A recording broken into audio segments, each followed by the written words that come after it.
Hello mga idol, yan, bago tayo ng coffee. Wala nang malamig ang panahon, kaya dito tayo. Masarap pong magbabad. Lalo na ngayong winter dito sa Japan. At nakaka-relax po yung mga ganitong pag-uulad sa tubig. Sarap po pagka-pagod ka sa trabaho, then magandang panahon, then relax ka, mag-relax ka. Ang sarap sa pakiramdam. Tapos matulog ka ng maaga, ang sarap ang tulog mo. Grabe.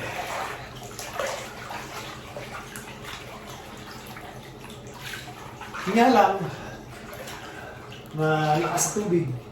Pero ako naman dito, bago naman ako pumunta rito, bago naman ako maligo o maglublog dito sa tubig, nagsasabon muna ako para the next day, pagka summer ito, nagagamit ko ng 2 times, 3 times. Basta maliligo ko lang muna bago ako pumunta.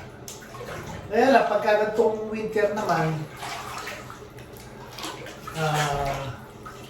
mas magastos sa gas pagka i-rate mo siya. Kaya mas maganda pa, bago na lang, palitan mo na lang. Pagkatapos isang gamit lang, tapon mo. Kasi pagka i-rate mo naman water, i-reuse mo, tapos i-rate mo, mas matagal ang gastos, gamit ang gas. Kaya hindi advisable yung pagka i-rate mo yung gas, mas malaki konsumo mo. Kasi yung tubig dito, halos gano'n lang ang babayaran ko, 4,000 na every 2 months. 4,000 naman.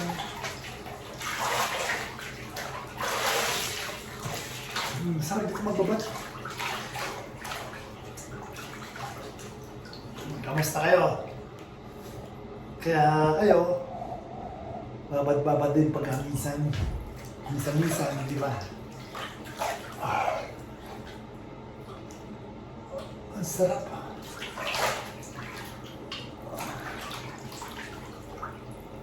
Kamusta po kayo?